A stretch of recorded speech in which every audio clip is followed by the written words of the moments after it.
Buenos días, hermanos, ¿cómo están? La paz del Señor esté con ustedes. Hoy nos encontramos aquí para reflexionar la palabra de Dios. Vamos a leer la palabra de Dios en el nombre del Padre, del Hijo y del Espíritu Santo. Amén. Dice la palabra de Dios hoy en la segunda carta de los Corintios, capítulo 3, versículos del 4 al 11, y dice: Hermanos, esta confianza la tenemos ante Dios por Cristo. No es que nosotros mismos seamos capaces de atribuirnos nada como realización nuestra. Nuestra capacidad no viene de Dios, nos viene de Dios, el cual nos capacitó para ser ministros de una alianza nueva, no de la tierra, sino de espíritu. Pues la letra mata, mientras que el espíritu da vida. Pues si el ministerio de muerte grabado en letras sobre piedra se realizó con tanta gloria que los hijos de Israel no podían fijar la vista en el rostro de Moisés por el resplandor de su cara, pase a ser un resplandor pasajero, cuando más glorioso no será el ministerio del Espíritu. Pues si el ministerio de la condena era gloriosa, no será mucho más gloriosa el misterio de la justicia. Más todavía en este aspecto, lo que era glorioso ya no lo es, comparado con esta gloria sobreeminente. Y si lo que era pasajero tuvo su gloria, cuánto más glorioso no será lo que lo pertenece. Palabras de Dios, te alabamos, Señor. Dice el Salmo 98: Santo eres, Señor nuestro Dios. Ensalzad al Señor nuestro Dios, postrados ante el estrado de sus pies. Él es santo. Moisés y Aarón con sus sacerdotes, Samuel con los que invocan su nombre, invocaban al Señor y Él respondía: Santo eres, Señor, Dios nuestro. Señor Dios, tú lo respondías. Señor nuestro, tú le respondías. Tú eras para ellos un Dios de perdón, un Dios que castiga sus maldades. Ensalzad al Señor nuestro Dios, postrados ante su monte santo. Santo es el Señor Dios nuestro. Santo es el Señor. Él tiene todo grabado en la palma de su mano, como usted y como yo. Estamos grabados en su palma de su mano, y Él quiere que nosotros cumplamos sus mandamientos, porque hay una confianza en Cristo, dice San Pablo. No es que por nosotros mismos seamos capaces de atribuirnos nada como realización nuestra. Nosotros no nos atribuimos nada por nuestras virtudes, sino que es Dios quien nos da a nosotros lo que realmente necesitamos.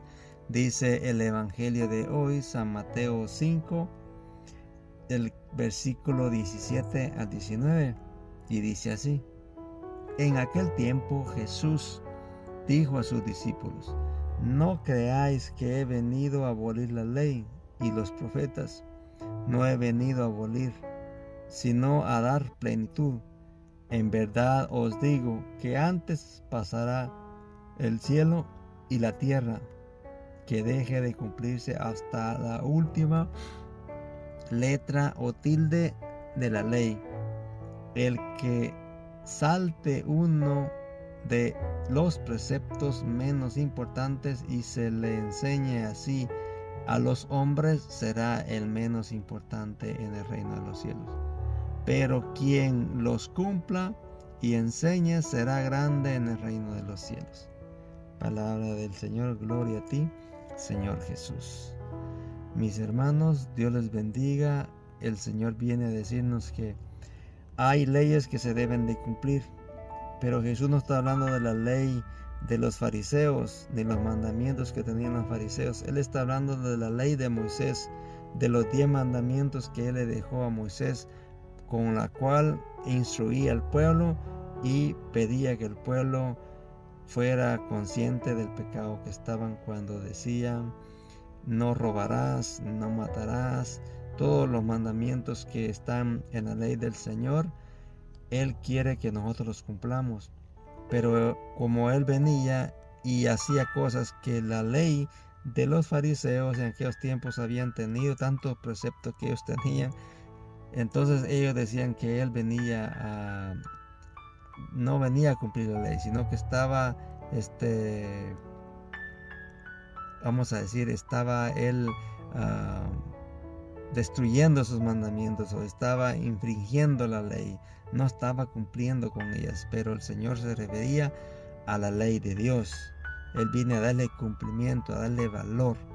Dice el Catecismo de la Iglesia Católica en el numeral 577 y 81, dice: el cumplimiento de la ley. No penséis que he venido a abolir la ley y los profetas.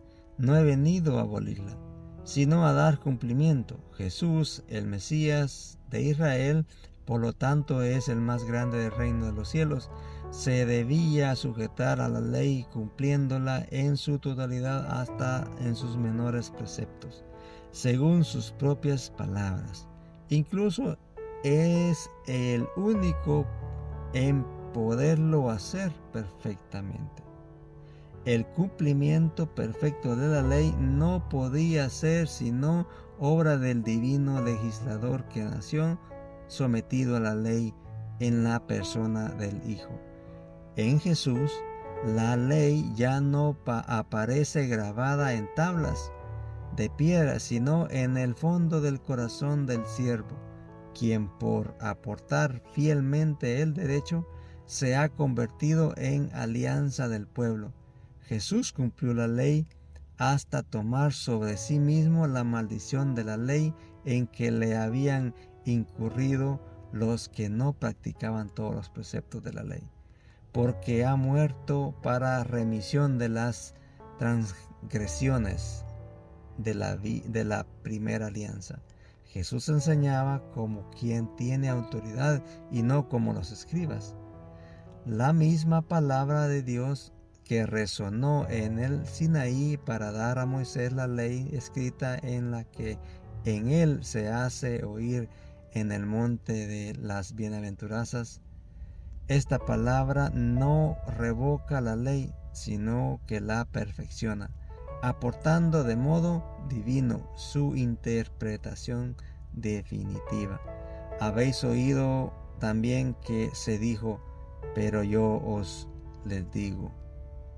Con esta misma autoridad divina desaprueba ciertas tradiciones humanas de los fariseos que anulan la palabra de Dios. Amén.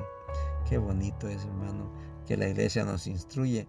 La iglesia está diciendo aquí que Jesús vino a cumplir la ley porque era el único que la podía cumplir en su totalidad. Usted y yo estamos llamados a cumplir los mandamientos, pero tenemos una humanidad caída, una humanidad pecadora y frágil y débil y limitada. Por lo tanto, cuando usted peque, sí siéntase mal y llore sus pecados, pero tampoco entre en, vamos a decir, en una culpabilidad errónea como la hizo Judas, que Judas sí se sintió de cierta manera culpable de remordimiento, y lo primero que hizo fue en ese remordimiento darle oportunidad al enemigo y se fue a ahorcar.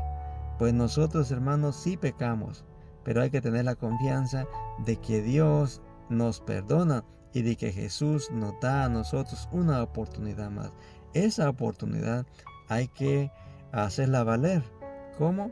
Bueno, diciéndole: Señor, soy pecador, quiero cumplir los mandamientos, quiero cumplir tu ley, pero si caigo, Señor, yo sé que tú estás ahí para perdonarme. Por eso hay que tener confianza, ir a confesarnos, cumplir con esos sacramentos, para llevar una vida más fuerte en el Señor. Y así puedes cumplir los mandamientos. Claro, en la perfección de esos mandamientos, dice el Catecismo de la Iglesia, en el numeral 577 al 81, que solo el Señor es perfecto de cumplirlo. Por eso Él no podía venir a abolir la ley que ya el Señor nuestro Padre había dicho a Moisés, sino que le viene a dar fuerza y cumplimiento.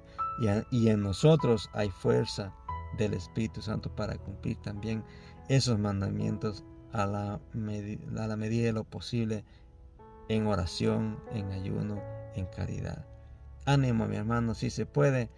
Creo que Dios nos llama a eso, a cumplir los mandamientos. Y como Él dijo, un nuevo mandamiento les doy: amar a Dios con todo tu corazón, con toda tu fuerza, con toda tu alma, con todo tu ser, con toda tu sabiduría, y al prójimo como a ti mismo.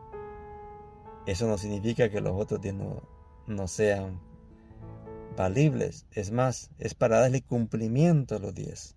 Eso es lo que Dios nos deja.